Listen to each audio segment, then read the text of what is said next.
Hi. Hi. Hi. Hello. I'm curious about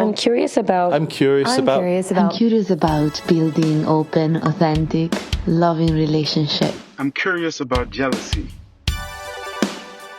I'm curious about polyamory. Does it just mean that you're fucking all the time? How can I tell my parents that my partner is already married? I'm curious about How do you know when you're too busy to have another relationship? I'm curious about dominant and subordinate relationships. I'm curious about sexual health. How can relationships evolve with people as they grow and change? Welcome to the Curious Folks podcast. For those challenging the status quo in love, sex, and relationships. My name is Effy Blue. And I'm Jacqueline Misla, and today we are revisiting our very first episode when we were little curious pups.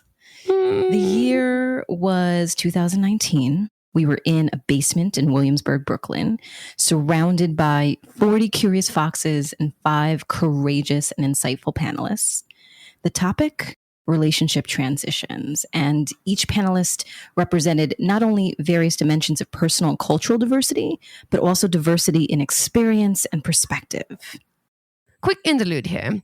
We're not recording this episode from our usual respective broom cupboards under the stairs this week, so please excuse any honking, sirens, or street noise. Much like the early days of Curious Fox, today, New York City will be as much of a prominent character in this show as we are. I'm so glad that we started with this topic, or that we've revisited this topic, because from non-monogamy to open relationships to hierarchical poly or non-hierarchical structures, transitions come in all shapes and sizes. If you're concerned about what the impact of moving from monogamy to non-monogamy will be in your relationship, if you're in a long distance or open relationship and now you're thinking about cohabitating, or maybe you've been living together and now you want to live apart but stay together, or maybe you're wondering, how can you navigate conscious uncoupling and go from being romantic relationship to a friendship? People change, and relationships change. And the question is, how can you navigate through those changes in a way that honors everybody involved? And that is what we sought to explore that night. On the panel was an engaged couple, Alex and Ryan. Alex explained that the two had decided to explore an open relationship 9 months ago, after deciding that monogamy was not suitable for either of them. Alex was attracted to polyamorous ideals of openness and self-awareness. What initially began was a way to meet new kink and sexual partners, gradually evolved into a fully polyamorous relationship. Ryan adds that their polyamory has evolved over the months, but after navigating around and sometimes stepping directly on relationship landmines, they have finally settled into a place that works for them. Joining the couple was G, who was recently a part of a conscious uncoupling from a relationship that began over a decade ago.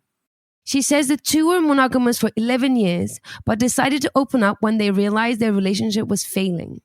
They realized that exploring non-monogamy together was reigniting the flame in their relationship. After 12 years, the two decided they no longer wanted to cohabitate, then decided to split shortly after. The former couple are still good friends, and G is exploring solo poly. Next up was Siobhan, who was introduced to polyamory in 2014. Their journey began after they met a couple at a bar and immediately took interest in both. They were amazed that taking interest in both parties in a couple didn't result in a fight. The triad continued with a long-distance relationship for 9 months before Siobhan decided to visit the two in Ohio for 2 weeks. That 2-week visit turned into a 3.5-year living situation and concluded with Siobhan leaving the triad and moving back to New York. However, because Siobhan was the third joining a couple, they often felt like they were the one compromising. Even so, they look back on the relationship positively and appreciate that they allowed their relationship to be what it needed to be. Our final panelist introduction was Alan, who shared his experience with a partner he met at 10, started dating at 17, and married at 22. They often spent summers apart because Alan's partner would work at a farm out of state. During one of these periods apart, Alan realized that he was unhappy with their living situation. This prompted a discussion and a re-evaluation of their relationship and interests. The two are no longer romantically or sexually involved, but they are still legally married and best friends. Like G, Alan is exploring solo poly. The discussion was lively and intimate, and I am so grateful for the panelists who bravely shared their stories with us. Everyone was really engaged, and we had some great questions and some enlightening answers. Enjoy the episode. I want to start the panel off from that direction. Is that okay? And they're going to just go through and tell you who they are and why they're here and their story. Hi, everyone. My name is Alex. I am 32 years old. My pronouns are she, her. So I'm here today with my fiance, Ryan, who is next to me. I engaged with the poly world initially about 5 or 6 years ago through the kink world. I was in a relationship with someone who is part of a kink dynamic, and he was in a hierarchical relationship that was open, non-monogamous. And I was told that if I wanted to find more resources about BDSM, I should explore the poly community because there's a lot of overlap. I did that by going to some community events around New York City, primarily Poly Cocktails, which if you haven't attended, it's a monthly get together for people in the community.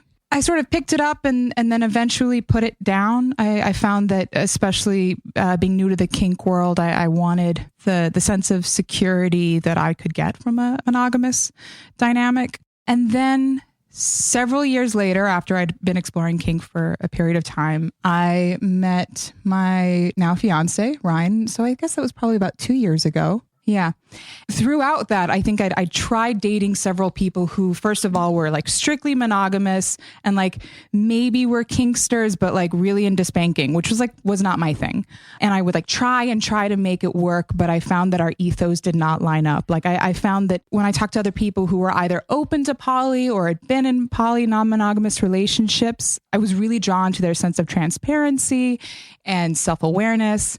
Many relationships crashed and burned. Ryan and I met each other, and maybe like on our third date, the topic of monogamy came up. And we both found that we had very, very similar feelings and ideals, which was in the long term for us, monogamy was not sustainable, nor was it ideal.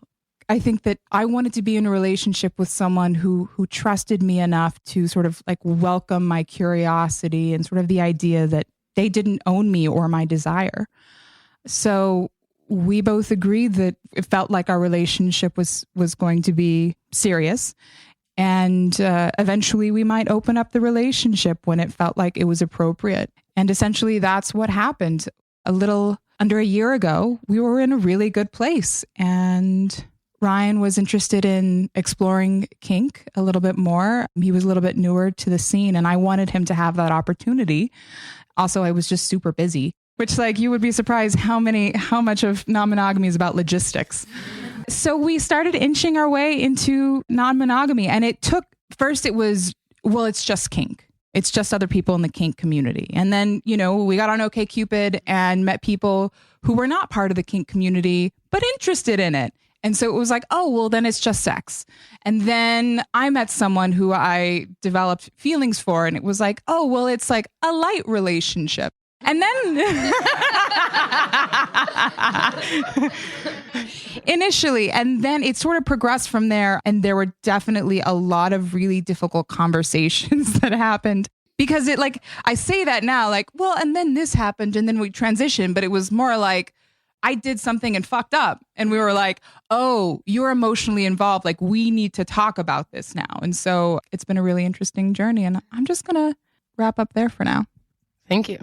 Appreciate you leaving some of the story for me to tell. It's nice of you. Very curious to hear how you tell it. Yeah. My name is Ryan.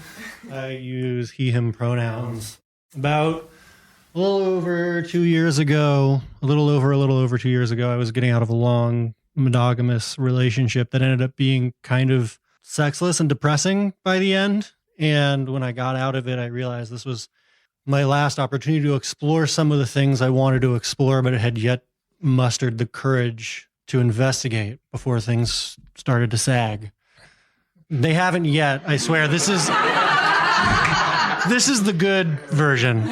You're getting me at really the peak. So I went on some internet dating sites selecting for people who had a little bit of bend in their straw. I met my now fiance.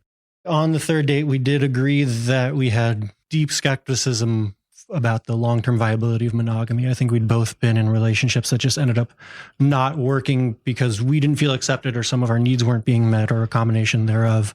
And then we shelved that for a while. And then about 9 months ago, we decided to open up, and we made some really interesting, and by interesting, I mean ignorant decisions. One of which was the first thing we did was started behaving as if we were single, but had someone we had to tell about everything we did. Right. So I immediately went out into the world and was like, who wants to fuck? And stop me if I'm telling part of your story wrong. My beautiful, loving, wonderful fiance went out into the world and immediately found a deep and potentially dysfunctional romantic entanglement.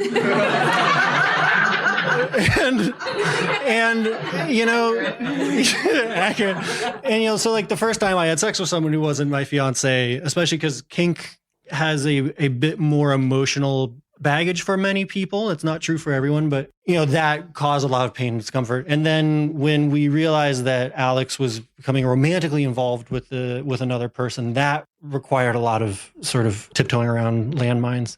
Well, more stepping on landmines, but so we, through a lot of pain and suffering in that relationship, we discovered we were doing something that we, between ourselves, have been referring to as non-consensual poly. And the way we understand this term is that we're following the rules we agreed upon, so the pain and suffering is irrelevant.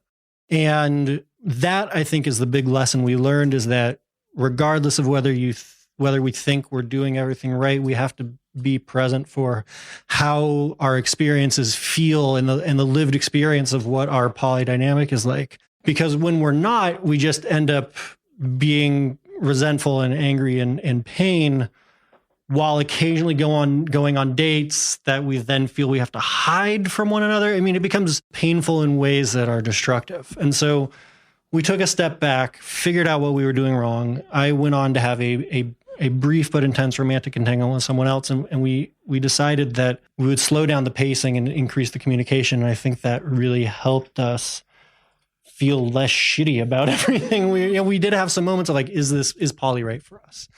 And we're here. So you know how that decision turned out. And that brings us to where we sit now. Hi, my name is G. Pronouns are she, her. And I thought I would come in today to talk about my conscious uncoupling, and then realized I can't do that without telling a whole lot more of the story. So I, at 20 years old, got into a relationship that ended up being monogamous for 11 years. We got married partway through that and moved to New York. And my partner, who I'll call C, now ex-partner, he decided he wanted to leave New York. And so we had this choice point of what was going to happen. I wanted to stay here. He wanted to leave, but it was going to be 9 months off in the future. So our relationship was not going well. And we realized for both of us, it was best to end it, but not right away. And so in that, I decided to ask about opening up our relationship as a way to get to know myself while our relationship was in decay. And he agreed. We had nothing left to lose at that point because the relationship was already dying. And so we had a lot of beautiful, open, honest conversations and took a leap to opening up. And as we became non-monogamous, we also fell back in love in that process. He found his love again for me. And as we were coming back together, I proposed closing the relationship again. We're like, no, this is giving us so much. Let's keep it open and see where it goes. We didn't really know what we each wanted at the beginning. And of course, that's always shifting, but realized that theoretically and personally, non-monogamy made so much sense to us and that we were each interested in deeper emotional relationships. I also enjoy a lot of, random makeouts here and there, and he didn't care to hear about them. So we learned communication as well in terms of what each of us is interested in knowing about the other. But he was so supportive in my developing deep relationships and sharing those troubles with him. At first I was hiding all of I'm so invested in this other thing. It's scary for him to know. But no, he actually felt more connected to me when I shared what was going on for me. So we became open, we became polyamorous. I developed some long-term partnerships, one of which is still around this many years later. We opened up 4 years ago. And about a year after that, C decided he no longer wanted to live together, but we still wanted to be romantic partners. So that was a big disentanglement for us, no longer having our dogs together, no longer sharing space together after being together for 12 years at that point. It was heartbreaking. It was so hard. But we supported each other in it and continued to want to be connected even as the form was shifting. So about less than a year after we stopped living together, C no longer wanted to be romantic partners or married. And that was a little over a year ago, or 2 years ago now, 2 years. And it was heartbreaking. But again, because we had been doing this step by step and with so much love and connection and openness for each other, we're able to continue our connection. So the divorce process took a while for some legal reasons and just like delaying a thing that I didn't want, but then realized I did actually want. You know, when he asked at one point, like, do you actually want to be married? I'm like, no, I really don't. So even though I resisted because I felt pushed into it, it was actually my decision as well. And the divorce became final last Friday. So, yeah, thank you. And then we had a 2-hour phone call on Sunday talking about our relationships and our pain. And he sent me the poems he wrote about our divorce. And I shared with him that I was crying with a lover for a whole long time on Saturday, processing the grief of the younger me whose dreams are no longer, but realizing that is the younger me. That's not present me, doesn't actually want that. So thank you. So now I would consider myself solo poly. He would say the same for him. I have several beautiful, deep partnerships, one for 3.5 years, another for 2 years. Another relationship transition would be going from what I would say French vanilla, not quite vanilla, to very kinky. So thank you, non-monogamy, for that. And just really valuing having an uncoupling be so beautiful and connected, and where we still consider each other family and deep support systems for each other. Thank you, Z. Thanks. That's beautiful. Thank you. Hi, folks. My name's Siobhan. On Grindr, my pronouns are listed as boy, girl, etc. I don't care what you call me as long as you call me. I was introduced to poly back in 2014. I would say it wasn't peak hoe phase, but like the whole phase was on a downward turn. And like I'd been in this like, baby fever mode. Like I'm ready to settle down. I want to have kids. Like, I need to find somebody to make a life with because I don't want to be running after a toddler in my 50s. But I was in a bar in New York at a gay geeks event. GGNY is fantastic. Shameless plug. 2:00 in the morning, these two gorgeous men walk in. And I'm just, I'm bad at video games, but I like to hang out. So I'm just like dancing, having fun by myself. And I wound up making out with one of these guys. And then I wound up making out with the other guy.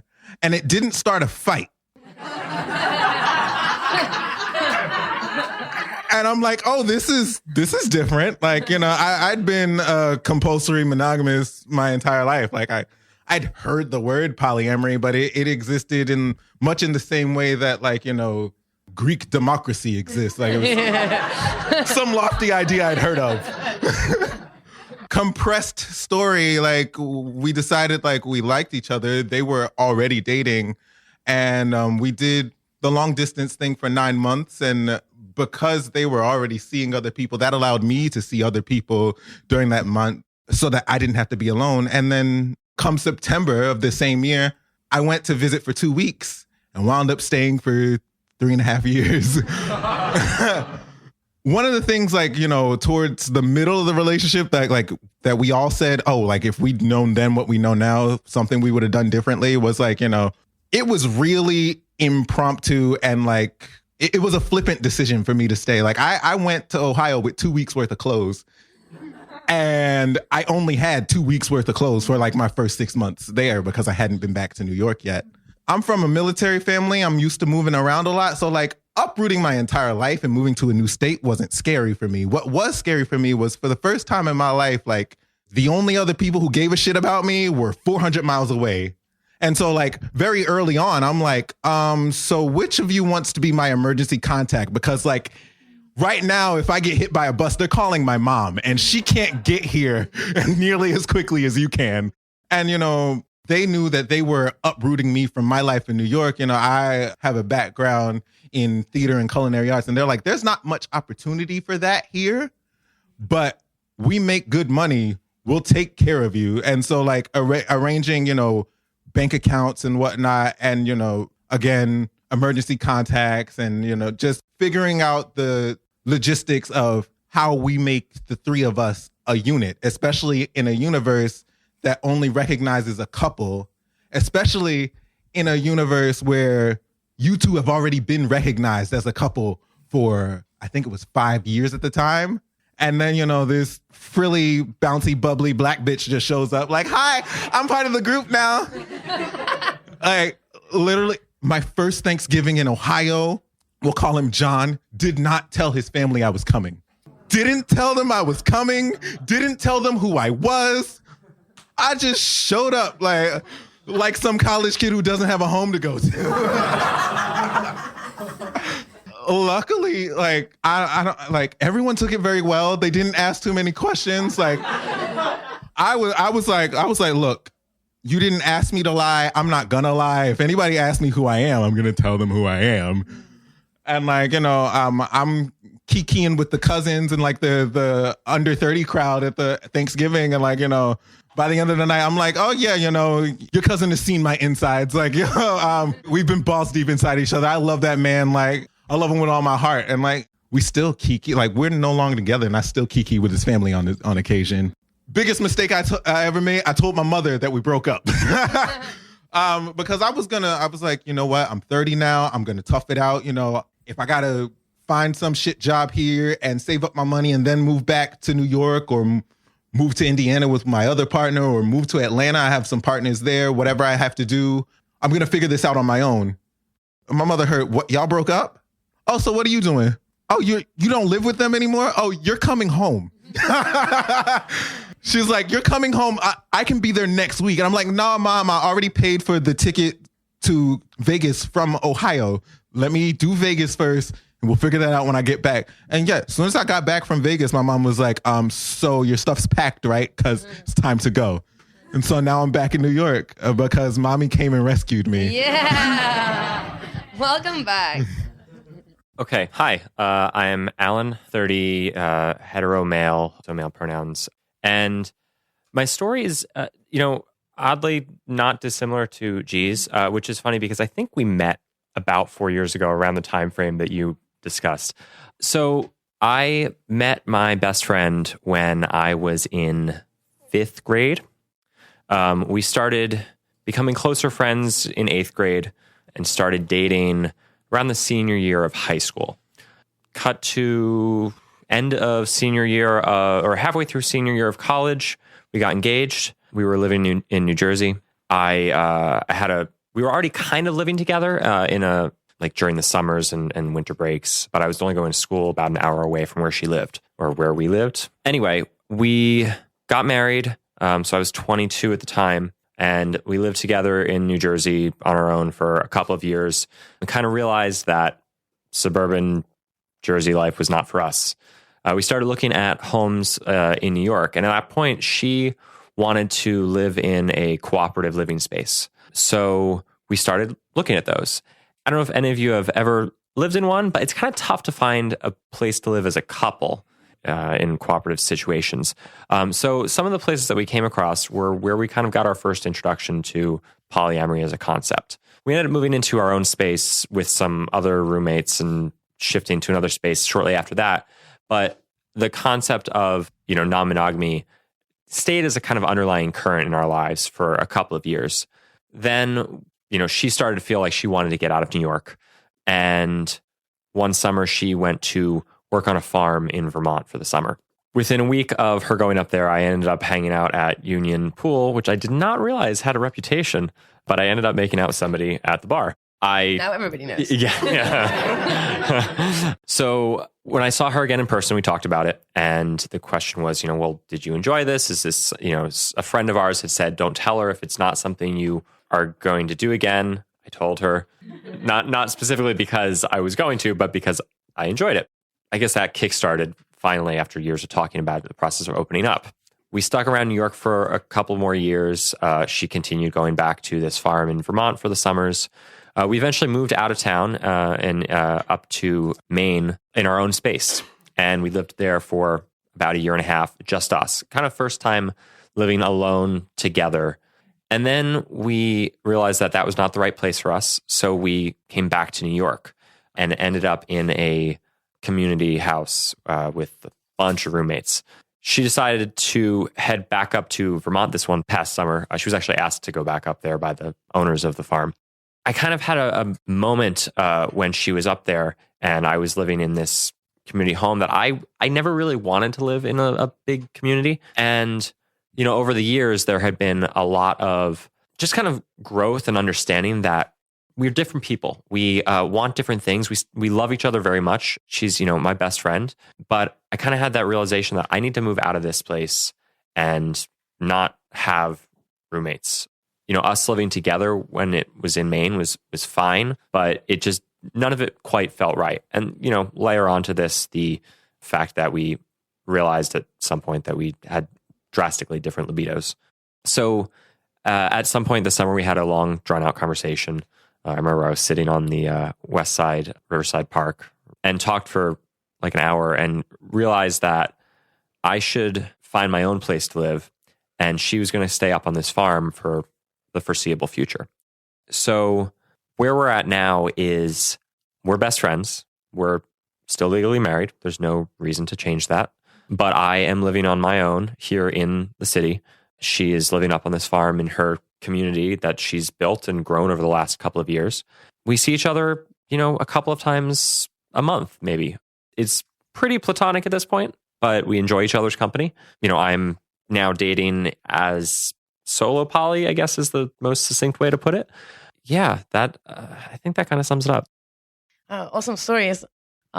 Any questions? Hi. First of all, I would like to thank Alan, Siobhan, and G for using positive vocabulary when referring to people that you're no longer in a relationship with, that it's a very difficult thing to do. And what I would like to ask you is, like, how did you get to that point? Because I know that when we separate a romantic relationship into something else, it's very easy to fall into that negative space of like, that relationship was no good for whatever reason. How did you get to that place to be able to comfortably use positive language?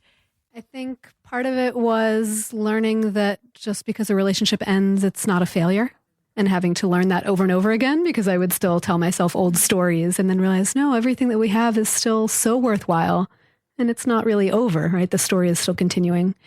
And I think just deeply valuing this person's presence in my life and having someone who knows me so well over such a long course of time, I didn't want to burn that bridge. So I think for me, it was just intuition from the beginning that I still want to be connected to this person. Even when things were horrible, it was like, there's still something here. So just valuing that and working towards it. I feel like my answer is a bit more selfish. I love me and I love the decisions I've made. And I wasn't crazy for 4.5 years. Like, you know, there were good things about them. And if I step outside myself and say, and like, if I were looking at a friend's relationship, like, okay, it didn't work out, but you know, y'all had a good thing going for a while and I still love them. Like, you know, they've infected all my favorite songs. And some days I'll be listening to a song that I've been listening to since I was 5 years old, but now it reminds me of them and I'm bawling in the bottom of my shower. Hating them isn't going to fix that. Just because you can't be around someone for a period of time doesn't mean you love them any less. I just had to recognize that I loved myself enough to walk away from it. And it doesn't change what we had, even though we can no longer be together. Nice. That's awesome. Yeah. Hi. So this is actually for Alex. So a lot of your transition, you use the phrase that you actually fucked up, in the sense that you were kind of doing it and then realized later on that, oh, that's something that you needed to talk about.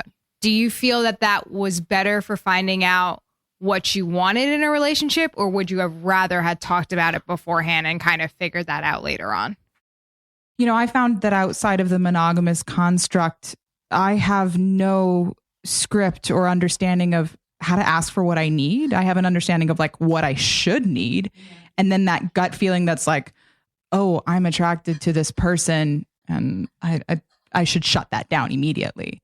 So oftentimes I just found that I was acting out of like old beliefs and habits. Ryan and I talk a lot about social scripting and how that plays out in our relationship or in our non-monogamous relationships. But yeah, it was just a gut feeling. Like I felt like I was doing something wrong. And so I would hide it. I wouldn't communicate it because that has always been the practice in terms of monogamous relationships. You don't share that, you want to make out with your coworker or whatever. You keep that down. And so it took me a while to figure out that this was a safe place for me to talk about that. And most of the time it was because I waited until that attraction had escalated to the point that it did become a problem, because I was then hiding something from my partner, who was just like, if you told me the truth, like it might have been uncomfortable and then we would have talked about it. But like in my head, I'm like, the relationship would explode, but it doesn't. That's not what this is about.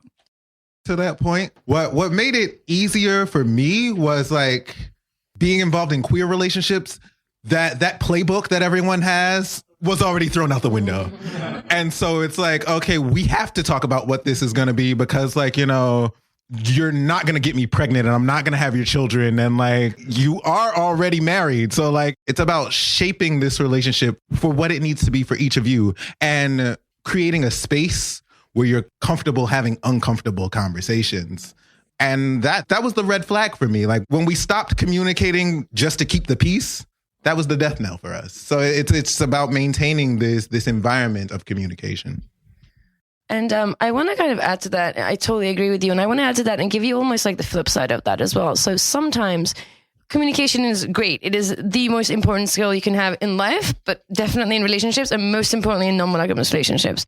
When you're discussing your relationship and sort of coming out with your agreements and all that kind of stuff, there is a difference between what your intellectual mind thinks that is right, what you want and what you think you want. And then there is the feeling when it's happening, right? You might have agreed on a bunch of things, on your kitchen table with your pen and paper, right? About what it's gonna feel like. And then you have some agreements and then you actually go and do the thing and it feels awful. It feels awful for you or it feels awful for the other person. So talking is great, but at some point you kind of have to experience it and then go back to what you've discussed and refine, right? And when you're doing that, the important thing is to look at those experiences as like experiences sort of in silo and experiments, and not make it about the whole relationship. Like, it's not about you broke our agreements or like our agreements don't work anymore, but like we had to go, we figured some stuff out, we went and experienced it, it didn't feel good. Let's come back and refine and allow that change, the flow of change. Like we were talking about evolution, we're talking about change,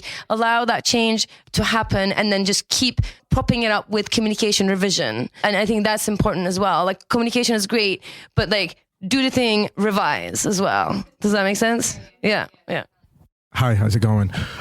So I guess my question for actually all of you, because all of you have been in primary relationships for a very long time. I guess yourself, the longest, 11 years, and yourself also.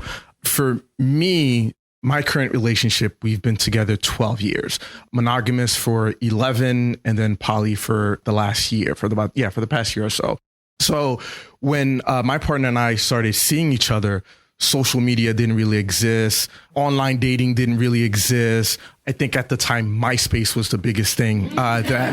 So now, getting into poly and dating, the dating game has changed.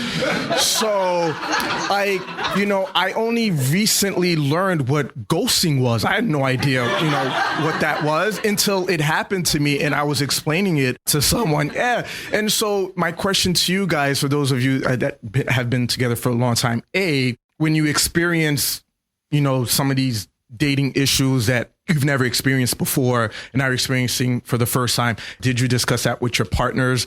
And then, what came about that? Or did you just, I guess, keep it to yourself? I guess, what do you choose to share and what do you choose not to share? That's number one. And then, so having been going to a lot of the poly socials, so people that either ghosted you or whatnot, you're still running into these people.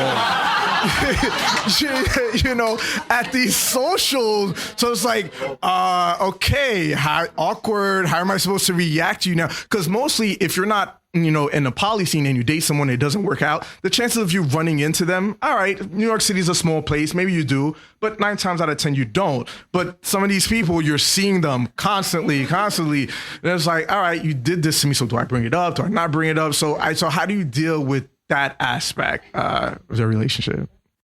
So, I mean, it's been interesting for me because we started dating when I was 17. She's really the only person I ever dated until we opened up our relationship I was 25, 26. And so dealing with a lot of these things, I guess I haven't had to deal with a lot because my dating had been kind of casual up to that point. Just like a few dates, nothing that developed into any sort of capital R relationship. Although recently as I've been more on my own, I've discovered that, I have a place that I could bring people back to if I wanted to. Actually, the first night I moved into my place, I ended up having a date. Literally, she came over and I was like, I need to get my couch upright. Can you sorry, I don't usually put dates to, manual labor, but she's like, yeah, I can get with that. The interesting thing for me is having come from this relationship that's been, a primary one in my life, I have a much more of a connection between like sex and emotions than I feel like people that are maybe had not had primary relationships for that long of a time have. So I had this date. We ended up in various states of doing things, but I didn't want to have sex. I think she was put off by that, and I realize now that I might not have made it clear about my connection between like sex and intimacy and being extremely casual and everything. I did talk to my partner, best friend, about that.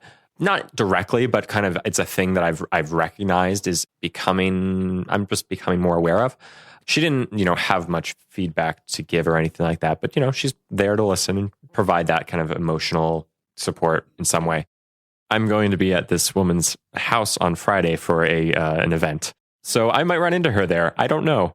I've seen people that like I've had messages with on OkCupid or whatever, and like we talked for a little bit and then they disappeared, or maybe we had a date that was fine.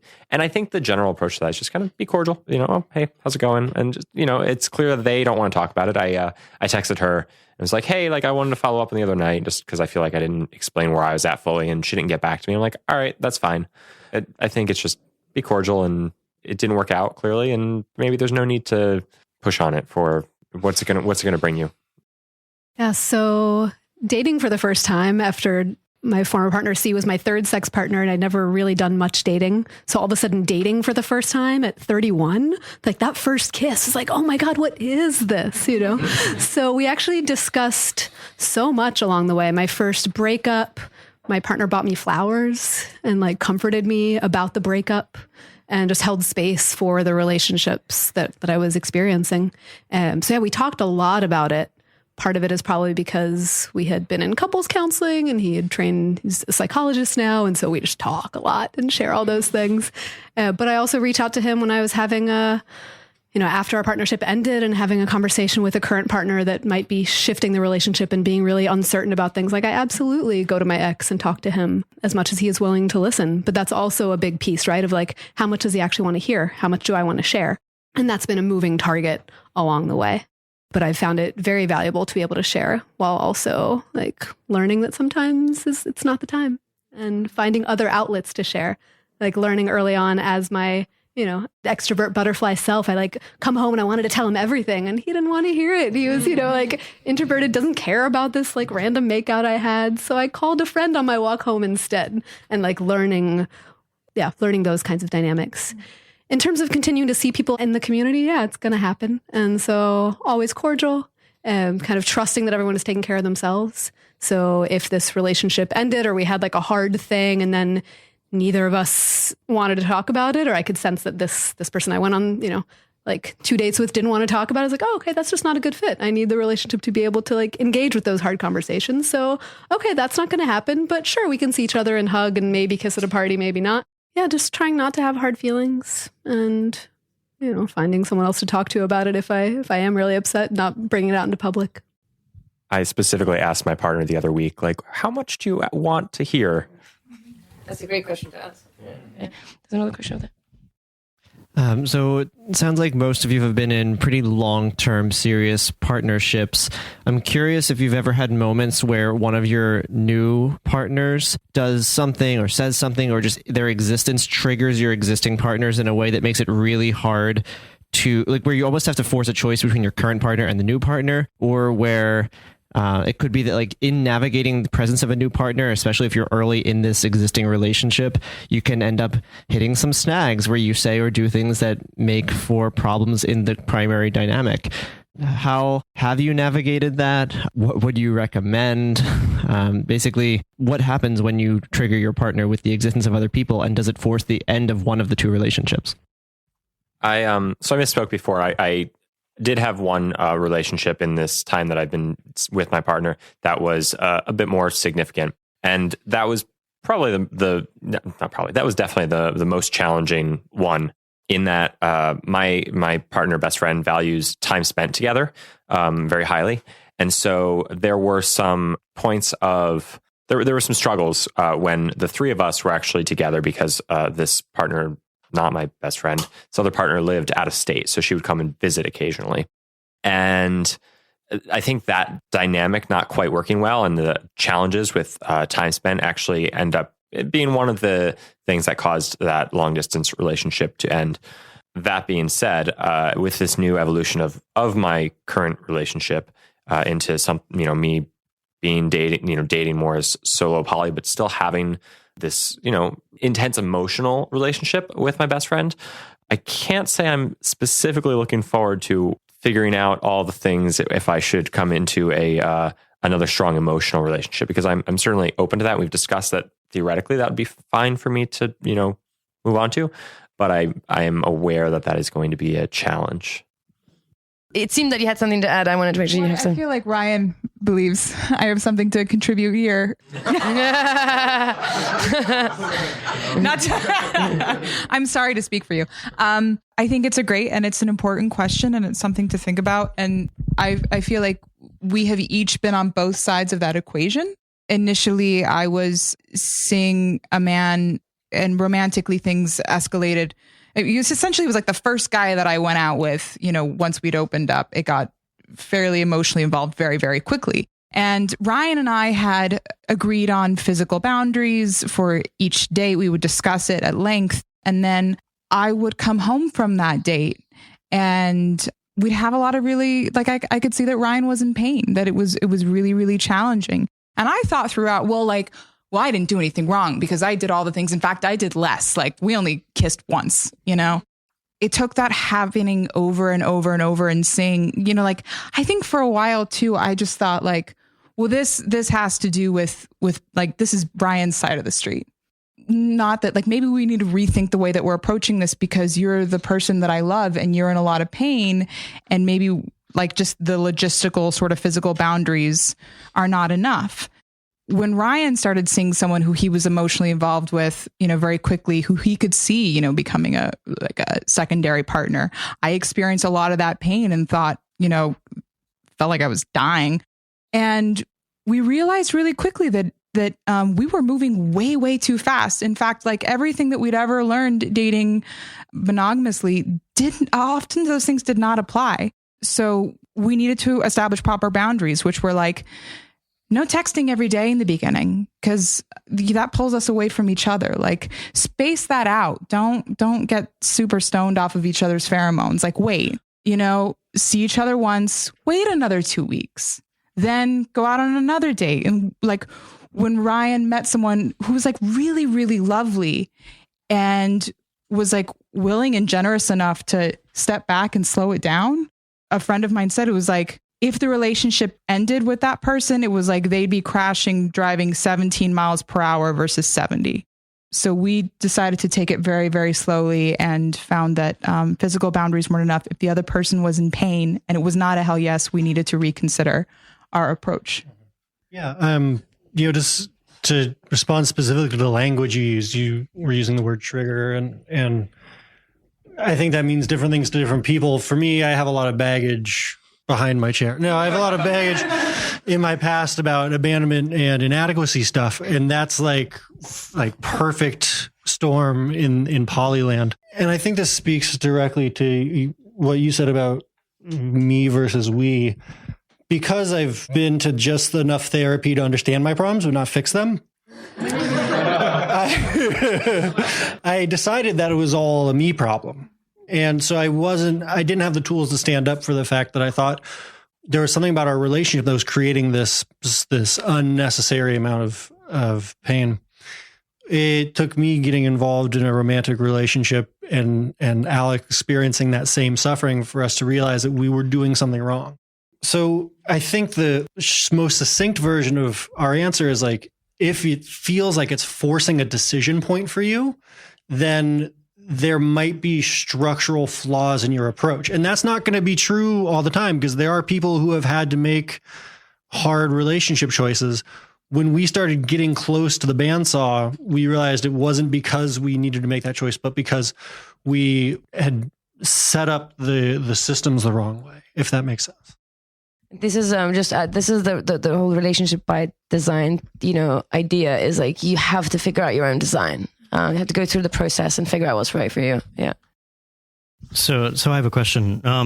We've been talking a lot about like your nesting partner or your primary partner, or the person that, you are opening up this partnership with, and how you make it work with them and being sensitive to each other's emotions and things.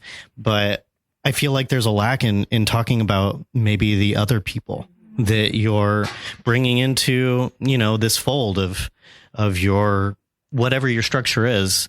And I find that like my partner and I, we date together as well as like with the possibility of like offshoots. If there's like, only a connection between like a couple of the other people, and like, totally like there's no reason to stop like a beautiful relationship. But I find that especially people who are trying to understand polyamory and who are monogamous, and they're like, oh, like, how is this affecting your relationship? And like, isn't this thing like tearing you apart, and jealousy, blah, blah, blah. But they never think about the other people. And I think the other people, as in terms of like coming into something that is pre-existing, have the harder, maybe not harder, or just as difficult of like, a thing to deal with. And so, there was this one instance where somebody was like, oh, like we wanted to progress to being more intimate. And she was like, oh, well, my partner wants to meet you first. And to me, it was like, fuck you. I'm not dating your partner. Like, cool. Like I want to respect these boundaries, but also like, this is our relationship, and your partner like is of course like something that is in your other realm, but the fact that it's like invading this is kind of almost not seeing me as an individual person. And so like we try to like be very mindful of that, because also like people coming into like a pre-existing thing is like it's like if you ever move to a different school and you get into a group of friends that already have like a history, and they'll have their jokes and stuff, and you're like, I really want to like, I wish I knew all your inside jokes, but you don't. And so you feel like a lesser friend. I feel like that's like something that everybody can like, I don't know, empathize with. And I've been talking a lot, sorry. But anyway, I want to hear your thoughts on like, seeing these other people as people. And, I feel like putting boundaries on like how often you can text somebody is almost not seeing them as even the possibility of them being like a true partner, not letting that flourish. I appreciate the question. It's bringing up a few different situations for me that I wanted to share. And this is also coming from the perspective of someone who values kitchen table poly and non-hierarchical poly. So even when I was with the nesting partner, we were aiming towards non-hierarchical, which was actually quite difficult to do for us when we were nesting. So just all of that is context.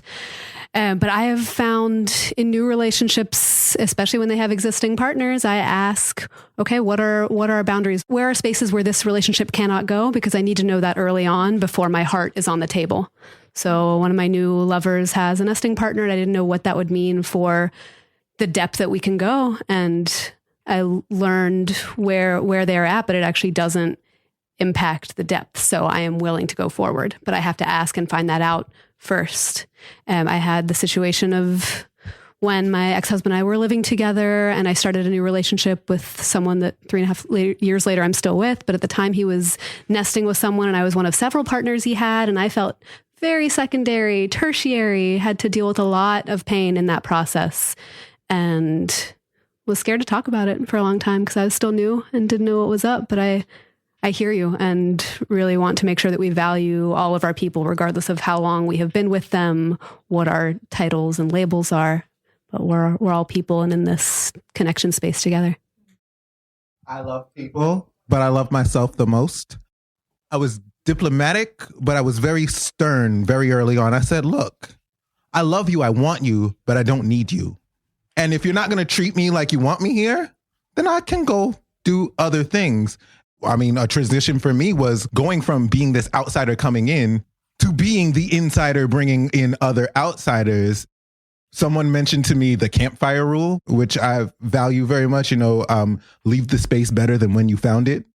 I call myself the gateway drug of poly. Like I keep coming across these people who are monogamous and like we're friends and they're like, I've never done this poly thing, but you seem pretty cool. Let's try this out. And I'm like, okay, kid gloves. All right. What does poly mean to you? Okay. What like, how involved do you want to be? And like, I'm very much about making the new partner welcome. Like, like I was saying before, your old relationship is dead.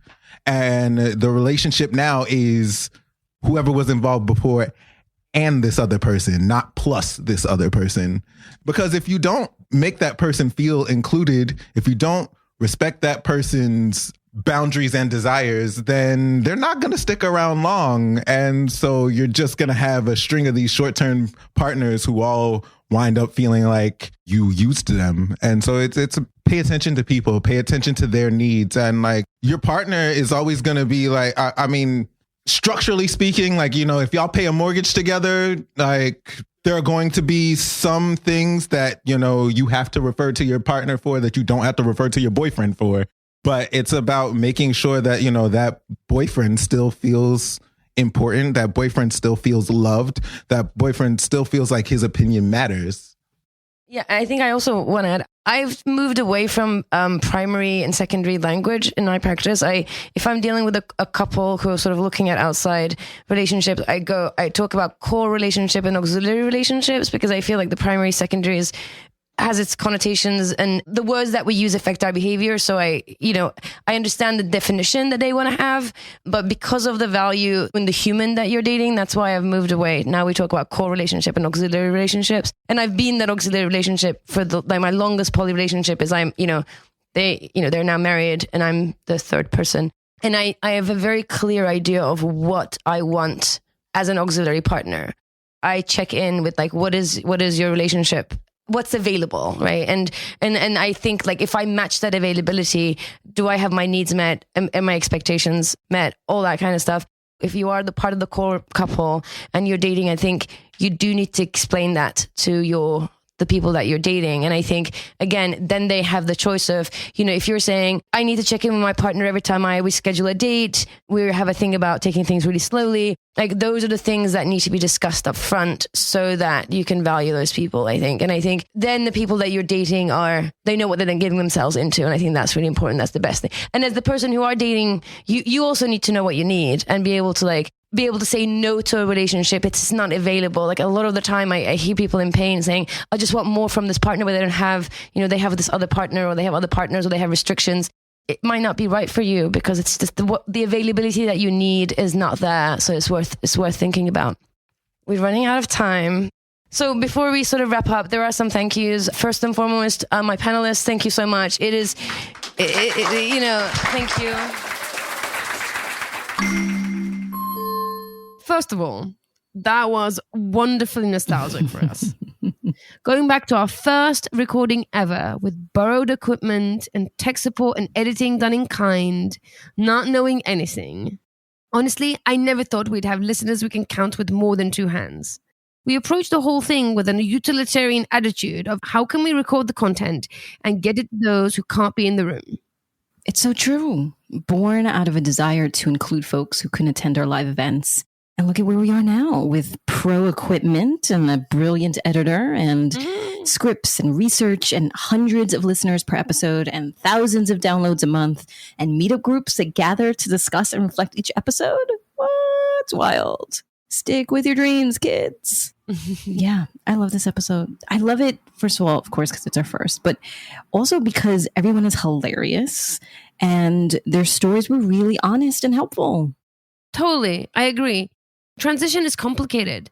Whether you're in an existing partnership and opening up, or bringing that legacy relationship into a new romantic partnership or connection, or have grown in different ways and want to transition from a romantic partnership, the relationship life cycle is long and includes many shifts and turns along the way.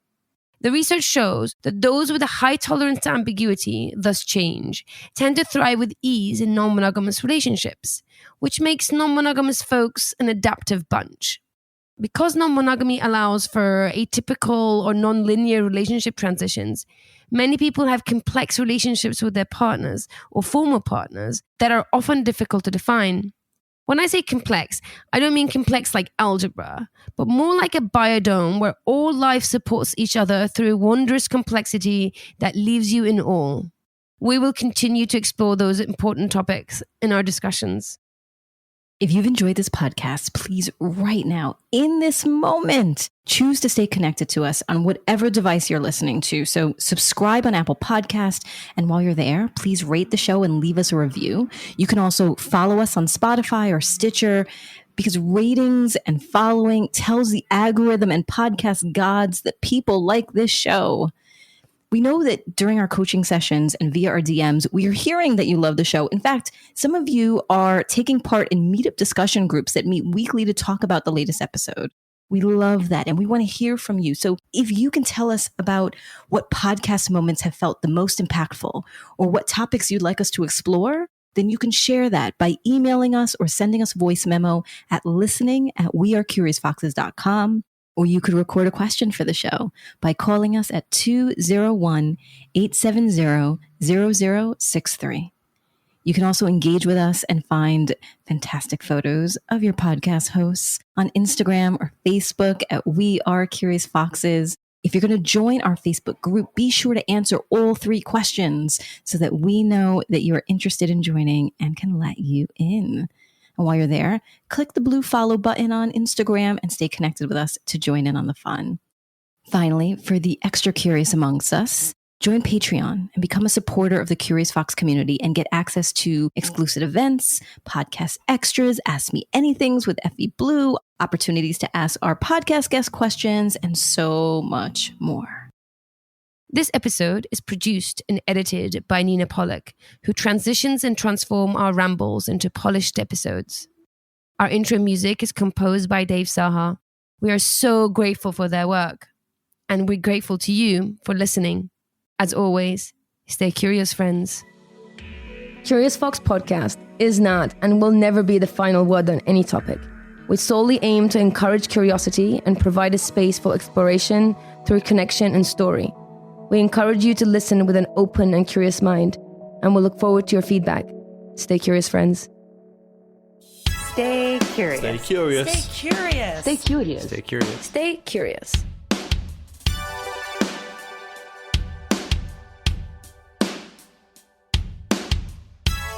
Stay curious.